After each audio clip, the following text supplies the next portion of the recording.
الصداقة والترابط بين الحيوانات والبني آدمين بيبقى أقوى من صداقة البني آدمين ببعضها.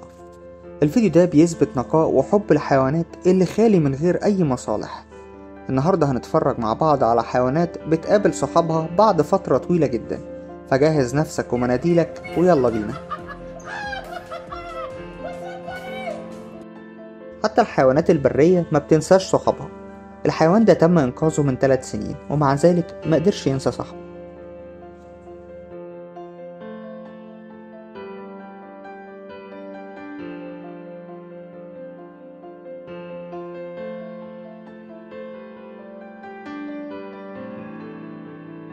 الكلب ده كان شغال في القوات البحرية مع شخص فضل مربيه من وهو صغير، وبعد تقاعد الكلب بعد 3 سنين خدمة صاحبه اتبناه.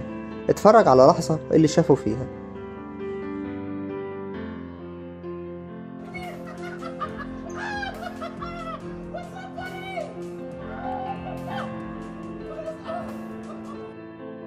فيل بيشوف صاحبه بعد 14 شهر من الفراق.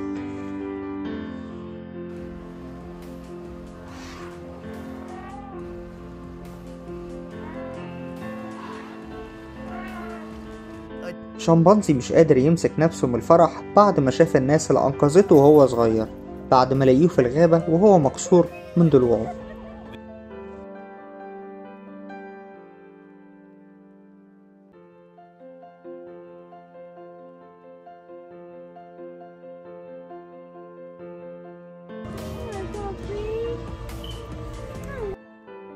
الشخص ده اتسرقت عربيته بالكلب بتاعه وهو جوه العربية، ولكن أخيرا لقى العربية بالكلب. على قد ما كانت المصيبة كبيرة لأنه لقى عربيته غرقانة، ولكن الأهم عنده كان الكلب.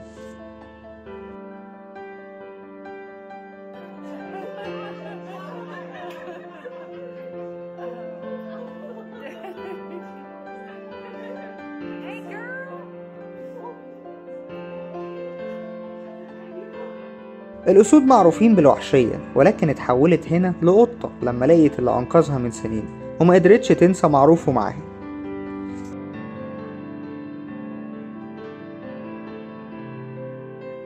الكلب ده بيتجمع مع صاحبه بعد سنين من الفراق وما قدرش حد ينساه.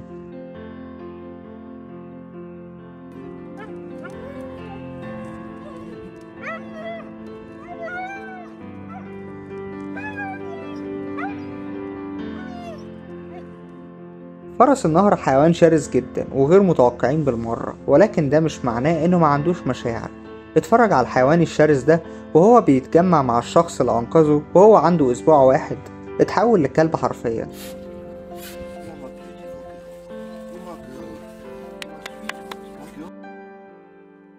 مفيش حب يضاهي حب الكلاب لصحابها، وخصوصا وهم راجعين من السفر.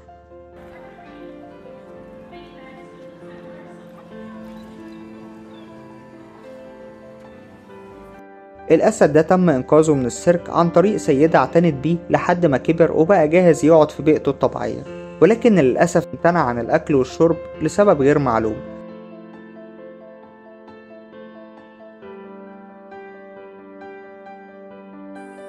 ولكن الحمد لله الأسد اجتمع تاني مع السيدة اللي أنقذته، واتفرج على تصرفاته اللي اختلفت تماما.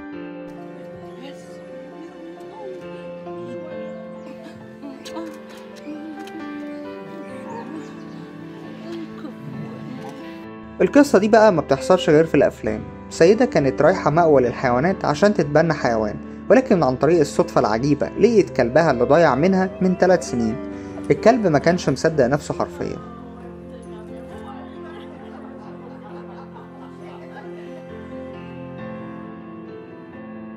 بعد 25 سنة من الفراق التقى الشمبانزي مع صاحبته اللي أنقذته من السيرك، وبعد السنين دي كلها لسه فاكرها.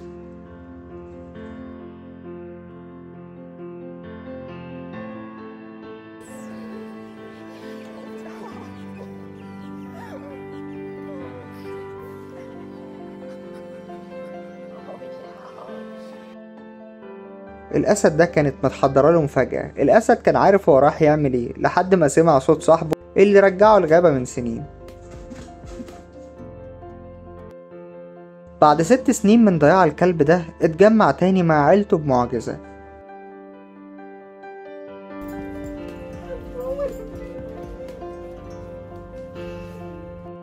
القرد ده كان بيعيط لما لقى صاحبته اللي ربته وهو صغير جاية تزوره.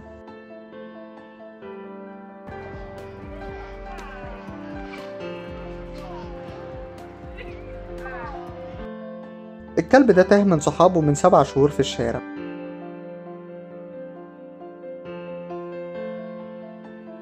ولكن عيلته فضلت تدور عليه لحد ما لقيته.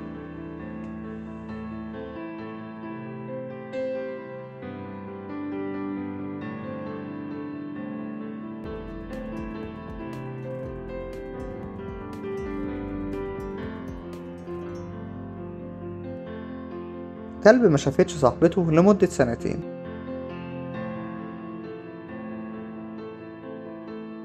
من الفرحة تقريبا أغمى على الكلب حرفيا.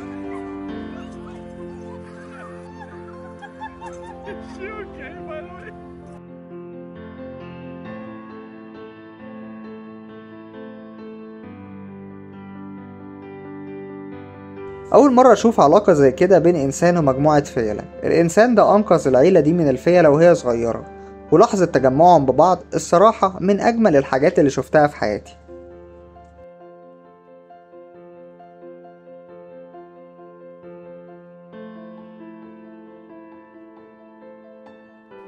الشمبانزي ده من مرضه مامته سابته وهو صغير، ولكن العيلة دي قررت تربيه.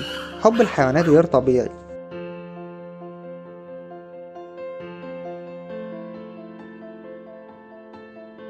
البغبغان ده صاحبته سابته في مأوى للحيوانات بسبب شغلها، ولكن بعد شهور قدرت ترجع له تاني. وكان البغبغان فرحان جدا برجوعها بالرغم من ان صاحبته هي اللي سابته، ولكن الحيوانات ما عندهاش الكلام ده.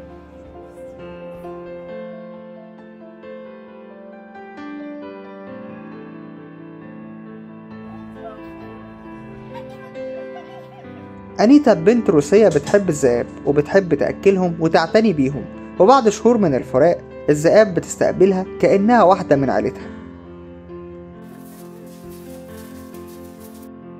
الغوريلا كائن عصبي جدا وشرس. الغوريلا دي اتبناها مارك من وهي صغيرة ورباها، ولما كبرت رجعها لمكانها الطبيعي وسابها هناك. ولكن بعد 5 سنين رجع تاني، وأول حاجة حاول إنه نده عليها.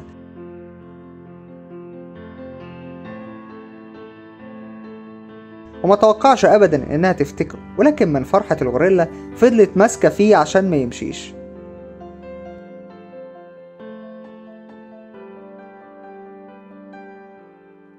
مجندة رجعت لبيتها بعد فترة قضتها في الجيش، ومقابلتها للكلب بتاعها كانت احلى مقابلة بعد شهور من الخدمة.